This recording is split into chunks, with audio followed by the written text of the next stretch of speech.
Sarah Martinez pushed the industrial mop across the marble floor of the Titan Industries headquarters lobby, watching her reflection blur and reform with each stroke. The clock on the wall read 5:47 a.m., which meant she had exactly 13 minutes before the first wave of executives would start arriving, their expensive shoes clicking across the very floor she was breaking her back to keep pristine. Her hands ached from the chemical cleaners, the skin around her knuckles cracked and raw, despite the cheap lotion she applied every night. The backpack slumped against the wall near the janitor's closet contained more than just her lunch. It held a stuffed rabbit that belonged to her daughter Emma, a juice box for her son Lucas, and a stack of past due notices she couldn't bear to look at anymore. She'd been working the overnight cleaning shift at Titan Industries for 8 months now, ever since her ex-husband Derek had decided that his secretary was more interesting than his family, and child support was just a suggestion rather than a legal obligation. The divorce had left her with 2 kids under 7, a mountain of debt, and exactly 0 prospects for anything better than scrubbing toilets in buildings she could never afford to work in as anything other than the help. Sarah had dropped out of community college when she got pregnant with Emma, and now at 29 she had nothing to show for her life except 2 beautiful children and an expertise in industrial cleaning products that wouldn't impress anyone at a job interview. The pay was barely minimum wage, but it came with something precious that she couldn't find anywhere else. The shift ran from 10 p.m. to 6 a.m., which meant she could be home when the kids woke up, get them ready for school, catch 3 hours of sleep while they were in class, pick them up in the afternoon, spend the evening with them, put them to bed, and then start the cycle all over again. Her mother helped when she could, but she was working 2 jobs herself just to keep her own head above water. Sarah moved through the lobby like a ghost, invisible to the security guard, who sat at his desk scrolling through his phone, invisible to the early bird executives who occasionally rushed past her without a glance, invisible to everyone except the other cleaners who nodded at her in the break room with the exhausted solidarity of people who understood exactly what it meant to work yourself to death for pennies. She finished the lobby and moved to the elevators, pressing the button for the executive floor where the real work waited. The 15th floor was reserved for the company's top leadership, which meant the bathrooms had to be spotless, the conference rooms had to be perfect, and God forbid there was a single fingerprint on any of the glass walls that separated the corner offices from the rest of the floor. Sarah had only seen the CEO once, a tall man in his early 40s named James Thornton, who had apparently built Titan Industries from nothing into a multi-billion-dollar tech empire in just 12 years. The business magazines in the lobby always featured him on their covers, usually with headlines about his latest acquisition, or his revolutionary approach to whatever industry he was disrupting that week. She'd glimpsed him one morning when she was running late, rushing to finish the executive washroom before people started arriving. He'd walked past without looking at her, talking rapidly into his phone about merger negotiations and stock prices, and she'd pressed herself against the wall to stay out of his way, just another piece of furniture in his world. The executive floor was silent at this hour, the floor-to-ceiling windows offering a view of the city that Sarah never got tired of despite seeing it every night. She could see the lights of the buildings spreading out in every direction, each one representing thousands of people just trying to survive, just trying to make it through another day. Her phone buzzed in her pocket and she pulled it out to see a text from her mother asking if she could pick up Lucas from school today, because something had come up at work. Sarah's stomach clenched. That meant she'd only get 2 hours of sleep instead of 3, which meant she'd be even more exhausted tonight, which meant she'd probably make mistakes, which meant her supervisor might notice, which meant her job could be at risk. She couldn't afford to lose this job. She couldn't afford anything. Sarah moved through the executive offices mechanically, emptying trash cans, wiping down surfaces, vacuuming carpets, her mind already calculating how much the electric bill would be this month, and whether she could skip buying groceries this week and just stretch what they had in the pantry. Emma needed new shoes because she was growing out of everything, and Lucas had a field trip coming up that required a permission slip and $20 she didn't have. The stack of bills in her backpack felt like it was getting heavier every day, crushing her under the weight of a life that had gone so far off the rails she couldn't even remember what being on track felt like anymore. 3 weeks after that first glimpse of James Thornton, Sarah's carefully constructed routine fell apart. Her mother had the flu, which meant there was nobody to watch the kids during the day, which meant Sarah had to bring them to the headquarters building and leave them in the employee break room on the ground floor with strict instructions to be quiet and not cause any trouble. It was against company policy, she knew that, but what choice did she have? Daycare cost more than she made in a week, and calling in sick would mean losing pay she desperately needed. She'd set them up with coloring books and her tablet loaded with educational games, praying that nobody would notice two small children hiding in the janitor's break room for 6 hours. The plan had worked for exactly 4 days before her supervisor found out. Maria Rodriguez was a hard woman who'd worked her way up from cleaner to facilities manager over 15 years, and she had exactly zero tolerance for policy violations, no matter how sympathetic the circumstances. Sarah was called into the tiny office off the main supply closet at the end of her shift, and Maria's face told her everything she needed to know before a single word was spoken. The termination was effective immediately. No notice, no severance, just a final paycheck that would be mailed to her address and a reminder to return her building access card. Sarah had stood there in shock, unable to process what was happening, unable to form words as her entire life crumbled around her. She'd collected Emma and Lucas from the break room, both of them still half asleep and confused about why they were leaving so early, and walked out of Titan Industries headquarters knowing she'd never walk back in. The next 2 weeks were a nightmare of job applications and rejection emails, of her savings account dropping below zero, of the landlord leaving increasingly threatening voicemails about the rent she couldn't pay. She applied everywhere: fast food restaurants, retail stores, other cleaning companies, anything that would hire her, but nobody wanted a single mother with no degree and a schedule that required her to work nights. The power got shut off on a Tuesday. The water followed on Thursday. By Friday, Sarah was sitting on her apartment floor with Emma and Lucas, all three of them crying, with an eviction notice taped to her door and absolutely no idea what to do next. Her mother had offered to let them stay with her, but her apartment was barely big enough for one person, let alone 4, and Sarah couldn't bear the thought of being that much of a burden. She'd made one last desperate decision that night. She'd go back to Titan Industries and beg for her job back. It was humiliating. It was probably pointless, but it was the only option she had left. She'd put on her cleanest clothes, dropped the kids at her mother's place despite her protests, and taken 2 buses to get to the Titan Industries building during business hours for the first time in her life. The lobby looked different in the daylight, more intimidating somehow, filled with people in expensive suits moving with purpose and confidence. Sarah approached the reception desk with her heart in her throat, asking to speak with Maria Rodriguez about her employment status. The receptionist had looked at her like she was something unpleasant stuck to the bottom of her shoe and told her that Miss Rodriguez wasn't available and that all employment inquiries needed to go through the Human Resources Department. Sarah had nodded, thanked her, and then stood in the lobby for 10 minutes trying to work up the courage to actually go to Human Resources, knowing they would just reject her again. She was so lost in her own despair that she didn't notice the man approaching until he spoke directly to her. His voice was deep and measured, professional but not unkind, asking if she needed help finding something. Sarah looked up and found herself face to face with James Thornton himself, the billionaire CEO, standing 3 feet away from her, and actually looking at her like she was a person rather than an obstacle. She'd frozen, her mind going completely blank, unable to form coherent sentences as he waited patiently for her to respond. Finally, she'd managed to stammer out that she was just leaving, that she'd made a mistake coming here, backing away toward the exit. But he'd stopped her with a simple question about whether she'd eaten lunch yet, and somehow that had led to the most surreal moment of her entire life. James Thornton suggesting they grab something from the employee cafeteria and talk. Sarah had wanted to refuse, wanted to run away and hide from the sheer absurdity of the situation, but something in his expression stopped her. He wasn't pitying her, wasn't looking at her with the condescension she'd expect. He looked genuinely interested, genuinely concerned, and for reasons she couldn't explain, she'd found herself nodding and following him to the elevator.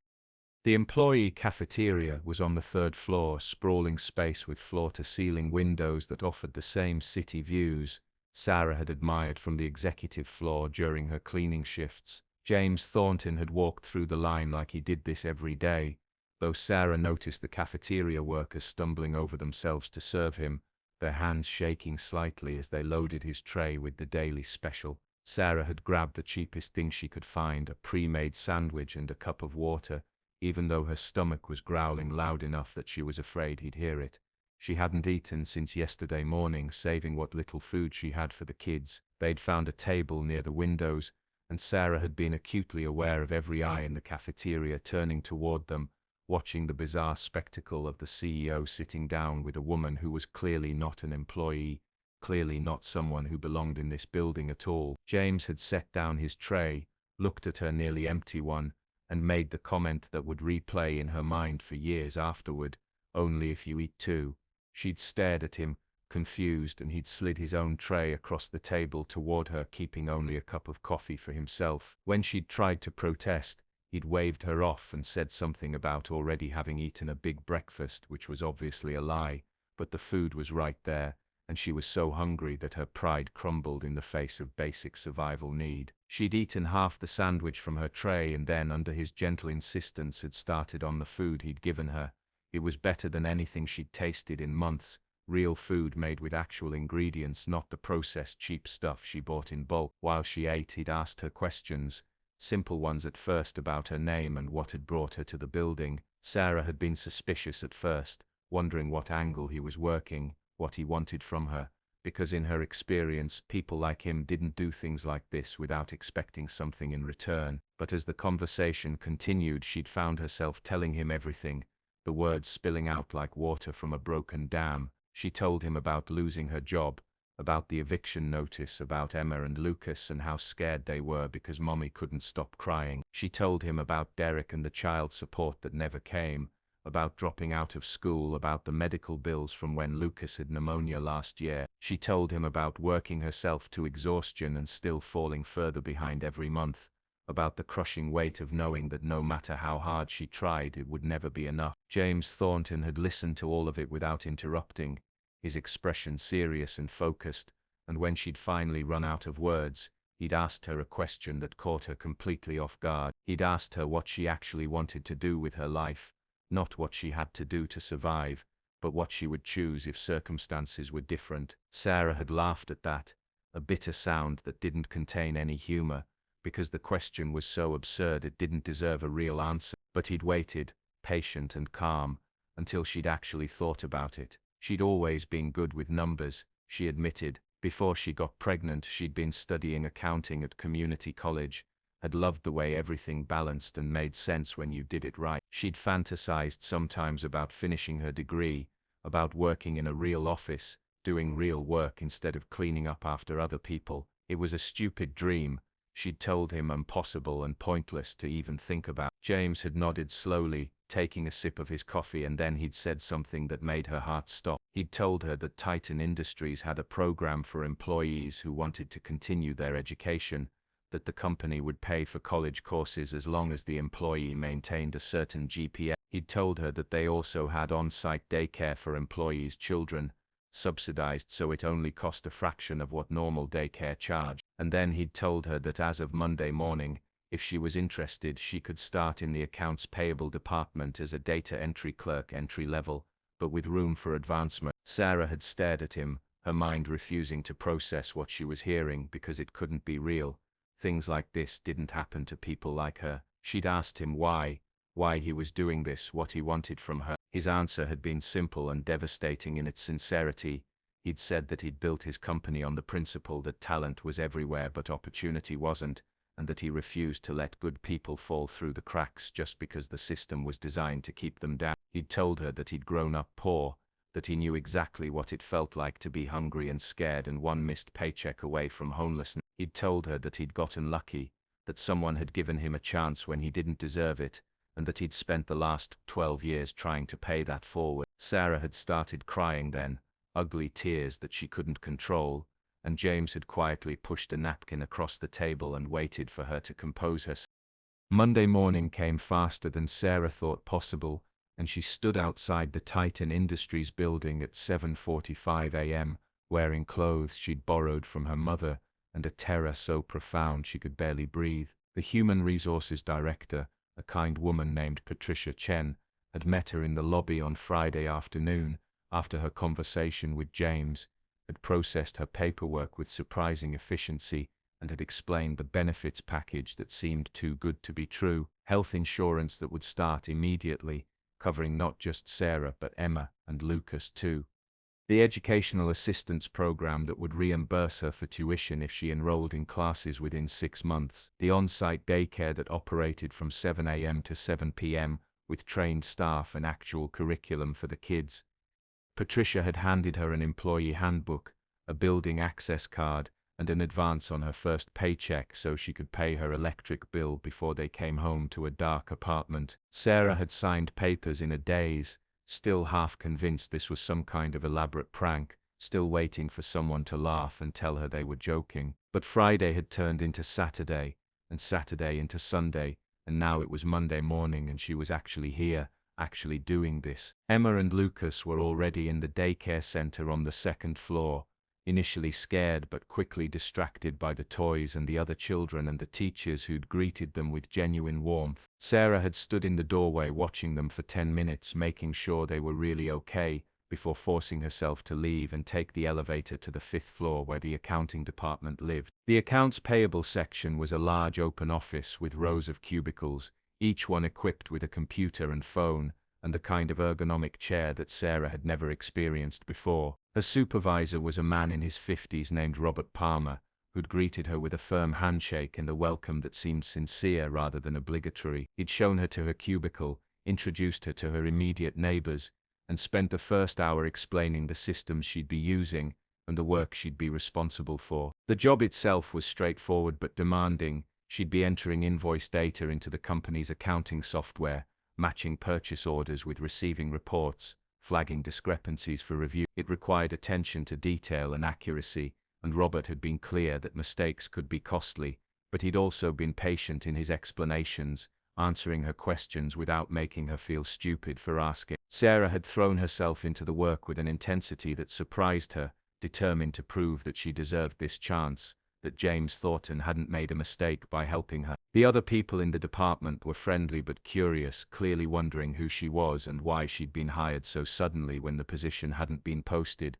Sarah had kept her head down and focused on her screen, entering numbers until her eyes burned and her fingers cramped. Lunch came and she ate at her desk, not ready to navigate the cafeteria again, still processing the fact that she was actually an employee now rather than someone who cleaned up after them. The afternoon had dragged in some ways and flown in others, the work becoming almost meditative as she fell into a rhythm. At 4:30 p.m., Robert had stopped by her cubicle to check on her progress, and his surprised approval at how much she'd completed in her first day had felt better than any compliment she'd received in years. She'd left the office at 5 p.m. sharp, taken the elevator down to the daycare center, and found Emma and Lucas both happy and excited to tell her about their day. They'd made friends, they'd had snacks, they'd done art projects that were now proudly displayed on the daycare wall. Walking out of the building with her children, with her employee badge hanging around her neck, and her first real paycheck coming at the end of the week, Sarah had felt something she hadn't experienced in so long she'd almost forgotten what it felt like. Hope. Real, tangible hope that maybe things could actually get better,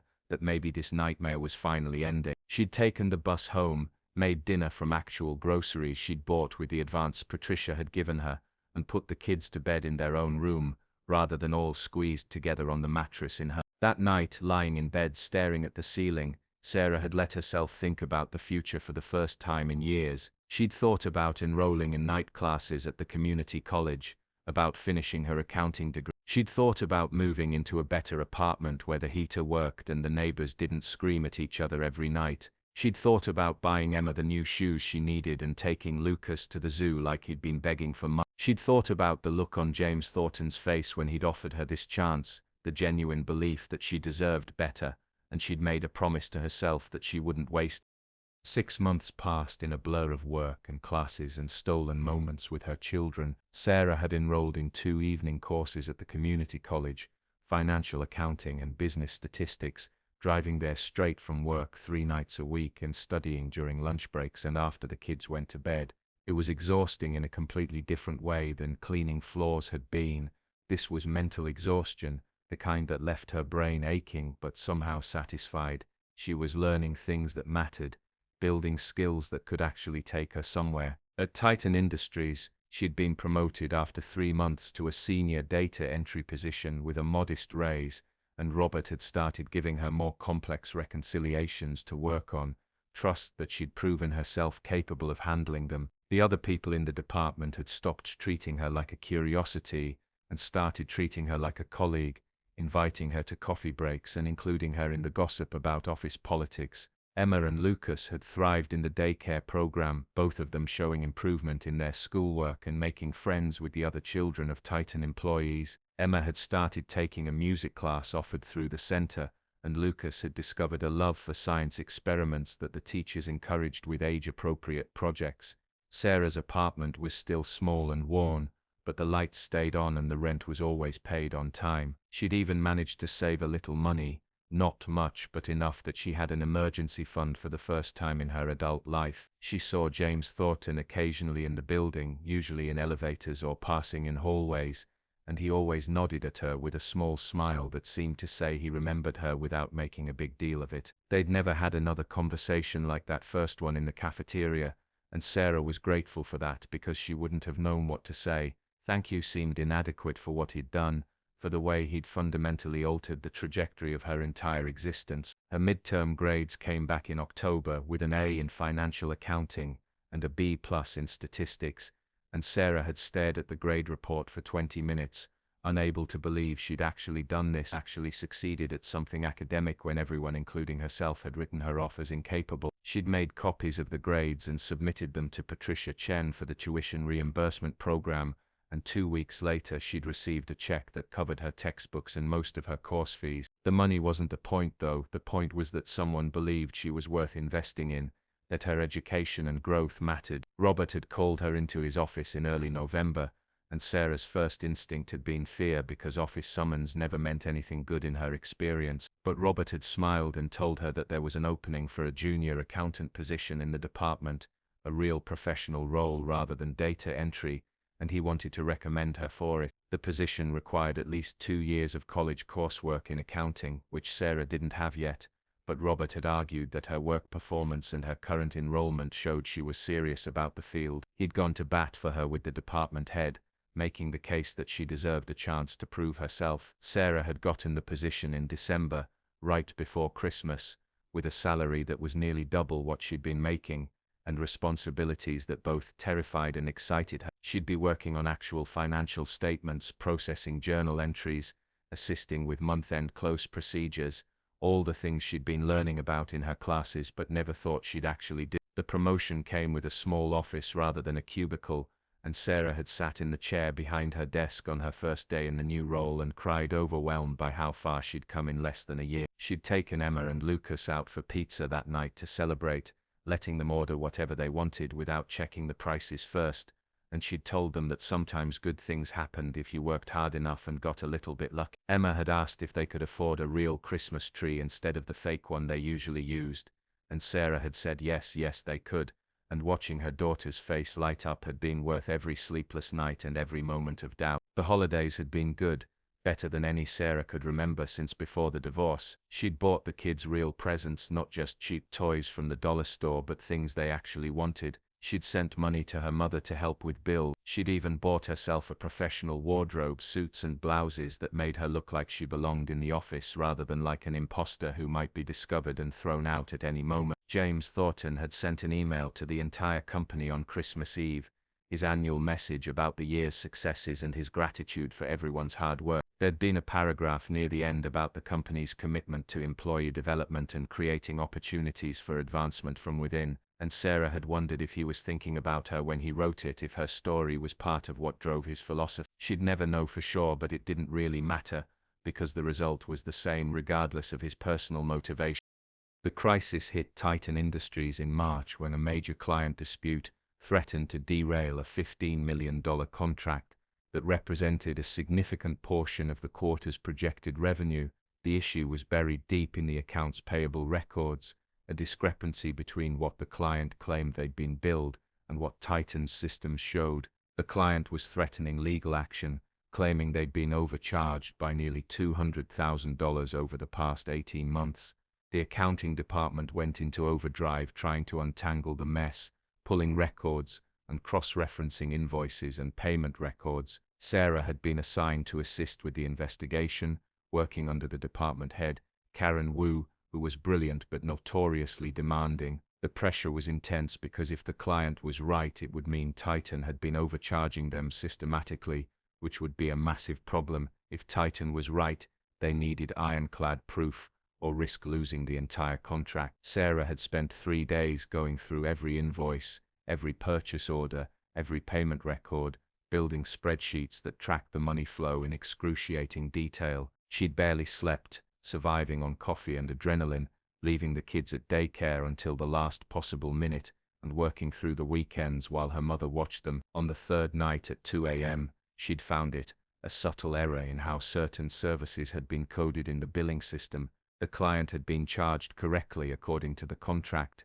but the contract itself had been misinterpreted by whoever had set up the billing codes initially. The rates were right, but they'd been applied to the wrong service categories, creating an apparent overcharge that was actually just a documentation error. Sarah had triple-checked her analysis, verifying every number, making sure she wasn't missing something crucial. By dawn, she was certain she'd found the root cause and had a solution that would satisfy both parties. She'd written up her findings in a detailed report, complete with supporting documentation and a proposed resolution that would correct the billing records without actually requiring any refunds because the amounts charged were what the contract specified. Karen Wu had reviewed Sarah's work with the intensity of someone looking for flaws, but after 2 hours she'd nodded and called an emergency meeting with senior leadership. Sarah had been told to present her findings, which meant standing in front of the executive team, including James Thornton, and explaining complex financial analysis to people who could fire her on the spot if they didn't like what they heard. The boardroom was on the 16th floor,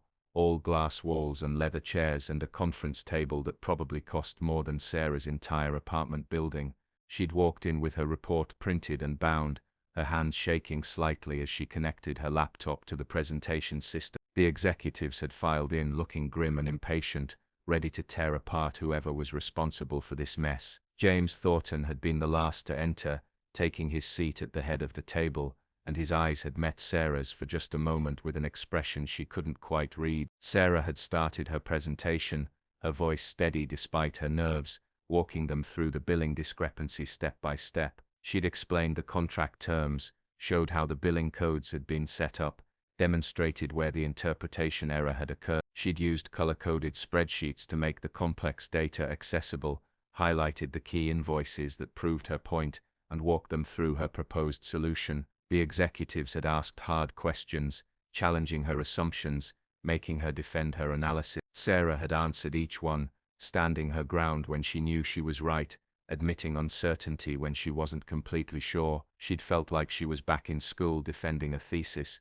except the stakes were millions of dollars and potentially her career. After 45 minutes of grilling, Karen Wu had stepped in and confirmed that she'd verified Sarah's analysis independently and agreed with the conclusion. James Thornton had asked one final question about whether this type of error could exist in other client contracts, and Sarah had admitted it was possible, but that they'd need to do a comprehensive audit to know for sure. He'd nodded slowly, looked around the table at the other executives, and made a decision on the spot to implement Sarah's solution and launch a full audit of all major client contracts. The meeting had ended with instructions for various department heads to coordinate on the next steps, and Sarah had packed up her laptop with shaking hands, adrenaline still flooding her system. As the executives had filed out, James Thornton had stopped beside her chair and quietly told her that she'd done excellent work, that he was impressed with her thoroughness and her ability to explain complex issues clearly. Then he'd left before she could respond, leaving her standing there trying to process what had just happened. Karen Wu had offered her a genuine smile,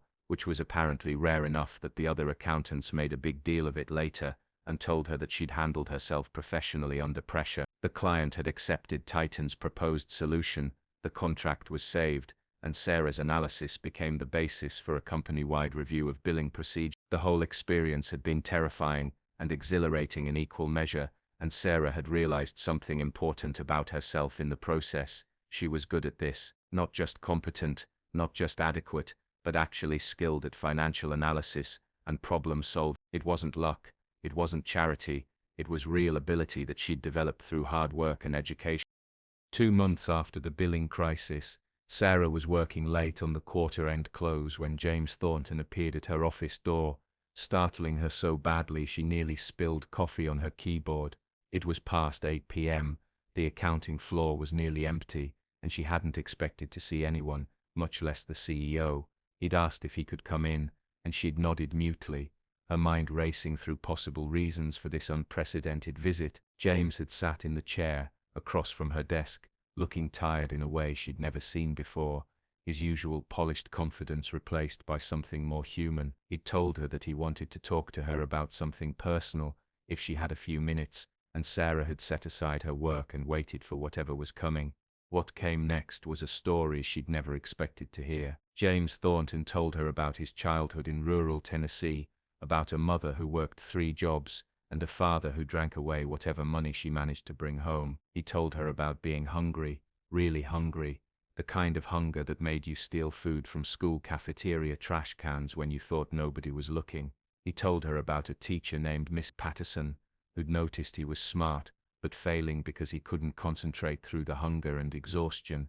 Mrs. Patterson had started packing extra lunch for him, claiming her eyes were bigger than her stomach, so she always had leftovers to share. She'd tutored him after school, pushed him to apply for scholarships, wrote recommendation letters that got him into a state university despite his mediocre grades. James had worked his way through college, sleeping 4 hours a night, taking any job he could find, determined to never be that hungry, scared kid again. He'd graduated with a degree in computer science and had immediately started building software, driven by an almost manic need to prove that he was worth something. Titan Industries had started as a one-person operation in a garage, had grown through a combination of brilliant timing, ruthless work ethic, and innovations that had genuinely changed how businesses operated. He'd made his first million by 26, his first billion by 32, and had built an empire that employed thousands of people, but success hadn't erased the memories of being powerless and poor, of knowing that the world didn't care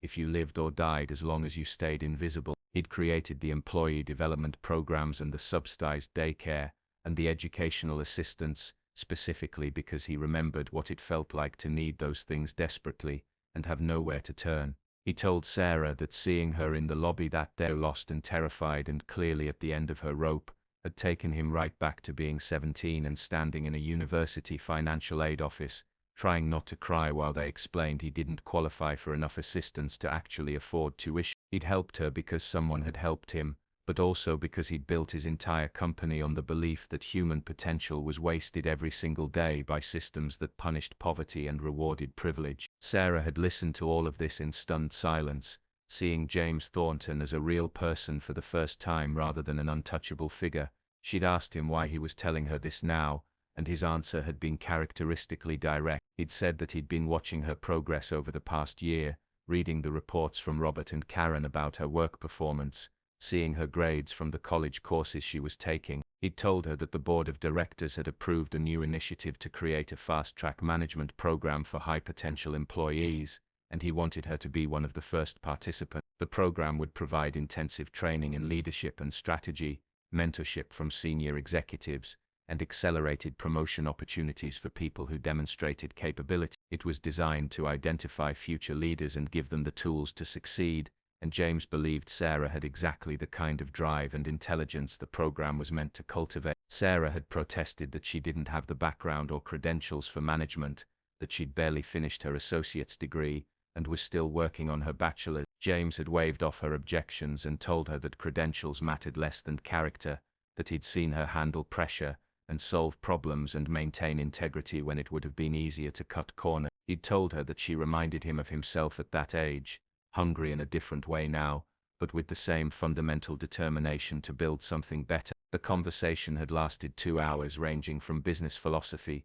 to personal struggles to the challenges of balancing work and family. James had asked about Emma and Lucas, and Sarah had found herself telling him about their latest school projects and how Lucas was obsessed with dinosaurs while Emma wanted to be a veterinarian. He'd shared stories about his own kids, 2 teenagers who were navigating the strange world of growing up with wealth they hadn't earned. By the time he'd left her office, Sarah had felt like she'd gained something she hadn't expected, not just a career opportunity, but a genuine connection with someone who understood where she'd come from because he'd been there himself. She'd sat at her desk long after he'd gone, staring at the city lights and thinking about trajectories and second chances and the incredible randomness of the moment she'd walked into that lobby 15 months ago.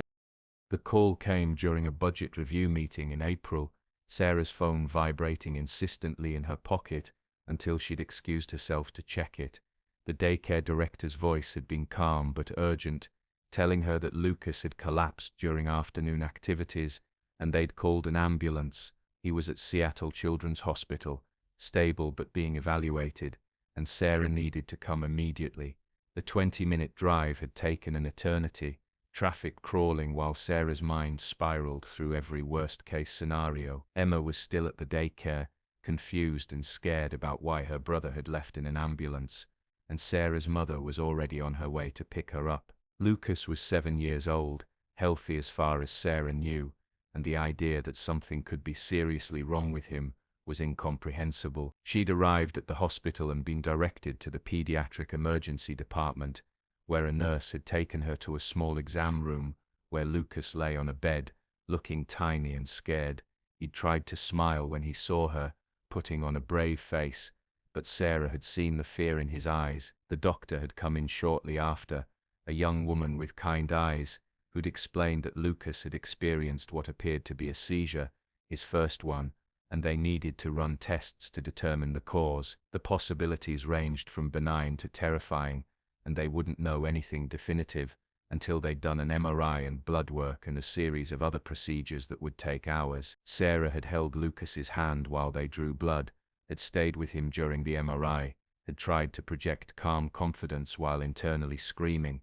The hours had crawled by, waiting for results, waiting for answers, waiting to know if her son's life was about to change forever. Her mother had brought Emma to the hospital around 7 p.m., and Sarah had tried to explain what was happening in terms that wouldn't terrify a 9-year-old. Emma had climbed onto the hospital bed with Lucas, careful not to disturb the IV line in his arm, and the two of them had watched cartoons on the room's small television while Sarah paced and checked her phone obsessively for updates from the doctors. The medical bills started accumulating immediately, even with her insurance through Titan Industries. The ambulance ride, the emergency room visit, the MRI, the various specialists who'd come to examine Lucas, all of it came with co-pays and deductibles and out-of-pocket maximums that sounded manageable until you actually had to pay them. Sarah had called the hospital billing department in a panic, trying to understand how much this was going to cost, whether they had payment plans, whether her carefully built emergency fund would survive this crisis. The billing representative had been sympathetic but firm about the numbers, thousands of dollars that would be due within 60 days unless Sarah could prove financial hardship and qualify for assistance programs. It was close to midnight when the neurologist finally came back with preliminary results. The MRI had shown a small abnormality in Lucas's brain, a lesion that could be causing the seizures but needed further evaluation to determine if it was benign or something more serious. They wanted to keep Lucas overnight for observation and schedule follow-up appointments with pediatric neurology. The word lesion had made Sarah's knees weak, and she'd sat down hard in the chair beside Lucas's bed. The doctor had been quick to emphasize that many such findings turned out to be nothing serious, that pediatric brains were still developing, and sometimes showed anomalies that resolved on their own. But they needed to be thorough, needed to monitor the situation, needed to make sure they weren't missing something critical. Sarah had nodded and asked all the right questions while her mind screamed that this couldn't be happening. Not now, not when things were finally getting better. Lucas had been moved to a regular pediatric floor around 1 a.m., and Sarah had sent Emma home with her mother while she stayed at the hospital. She'd tried to sleep in the uncomfortable chair beside Lucas's bed, but had mostly just watched him breathe, terrified that another seizure would strike while she wasn't paying attention. Morning had brought more tests, more doctors, more medical terminology that Sarah had to look up on her phone to understand. The pediatric neurologist had recommended starting Lucas on anti-seizure medication as a precaution while they monitored the lesion over the next few months. There would be regular MRIs to track any changes, blood tests to monitor the medication levels, neurology appointments every 6 weeks. The doctor had been optimistic that this was manageable, that with proper treatment Lucas could lead a completely normal life. But Sarah had heard the underlying message. that this was now a chronic condition that would require ongoing medical care, ongoing expenses, ongoing worry. They'd been discharged that afternoon with prescriptions and a stack of follow-up appointment cards and instructions about what to watch for that might indicate another seizure. Sarah had taken Lucas home, helped him into bed, and then sat on her bathroom floor and cried until she had no tears left. She'd thought she was past this, past the crushing fear of not being able to provide for her children, past the desperation of watching catastrophe approach and being powerless to stop it. But medical emergencies didn't care about progress or stability. They just came and destroyed whatever fragile security you'd managed to build. Sarah had returned to work 2 days after Lucas's hospitalization, determined not to fall behind despite her exhaustion and worry. She'd explained the situation to Karen Wu, expecting sympathy but also expecting that she'd need to make up the missed time or use vacation days she couldn't afford to lose. Instead, Karen had told her that Titan Industries had a family medical leave policy that covered exactly these situations, that Sarah's time away was protected and paid, and that she should take whatever additional time she needed to get Lucas settled. Sarah had been shocked by this because she'd never worked anywhere that treated employees like they were actually human beings with lives outside the office. Karen had also mentioned almost casually that she should schedule a meeting with Patricia Chen in Human Resources about the medical expense assistance program that many employees didn't know existed. Sarah had gone to see Patricia the next day during lunch, expecting maybe some information about payment plans or affordable care resources. Instead, Patricia had pulled up Sarah's employee file, reviewed her medical claims, and explained that Titan Industries maintained a hardship fund specifically for employees facing catastrophic medical expenses. The fund was financed by voluntary contributions from executives and senior leadership, and it provided grants rather than loans to help cover costs that exceeded an employee's financial capacity. Patricia had asked detailed questions about Lucas's situation, about the expected ongoing costs, about what Sarah's insurance would and wouldn't cover. She'd taken notes, made calculations on her computer, and then told Sarah to expect a decision within 48 hours. Sarah had left the meeting feeling cautiously hopeful, but still braced for disappointment, because good things didn't usually happen this easily. The email had arrived the next morning, formal and businesslike, informing her that her application for assistance had been approved, and that a grant of $15,000 would be deposited into her account to help cover Lucas's medical expenses. Sarah had read the email 3 times before the words actually penetrated, and then she'd put her head down on her desk and cried in her office with the door closed. $15,000 wouldn't cover everything, but it would cover most of the immediate costs, and give her breathing room to handle the ongoing expenses without destroying her finance. She'd written a thank you email to Patricia that was probably too emotional for professional correspondence, but she hadn't cared. That afternoon, James Thornton had appeared at her office door again, and Sarah had immediately tried to thank him for the assistance program, assuming he was behind it. He'd smiled and told her that he'd contributed to the fund, but that the decision to help her had been made by a committee of employees who reviewed applications anonymously. He'd actually come to check on Lucas, and to tell her something important about the management training program she'd agreed to join. The program was starting in 2 months, and it would require significant time commitment, including some travel for training sessions. James had wanted to make sure she was still interested given Lucas's health situation, and he'd emphasized that there would be no penalties if she needed to defer her participation until things were more stable. Sarah had surprised herself by saying she still wanted to do it, that Lucas's condition was manageable and that stopping her career progression wouldn't help anyone. James had nodded approvingly, and told her that kind of determination was exactly why he'd wanted her in the program. But he'd also told her something else, something that completely blindsided her. He'd said that he'd been reviewing the company's organizational structure, and had decided to create a new position, a director of financial operations who would oversee multiple accounting functions and report directly to the CEO. It was a senior leadership role, significant responsibility and authority, and he wanted her to consider applying for it. Sarah had stared at him like he'd lost his mind, pointing out that she'd been a professional accountant for less than a year, that she hadn't even finished her bachelor's degree yet, but there were dozens of more qualified candidates. James had let her finish her objections and then calmly addressed each one. He'd said that experience mattered less than capability, that she'd proven herself repeatedly in high-pressure situations, that her analysis during the billing crisis had saved the company millions and demonstrated leadership potential. He'd told her that the management training program was specifically designed to prepare her for this kind of role, and that he believed she could handle it with the right support and mentorship. The decision didn't need to be made immediately,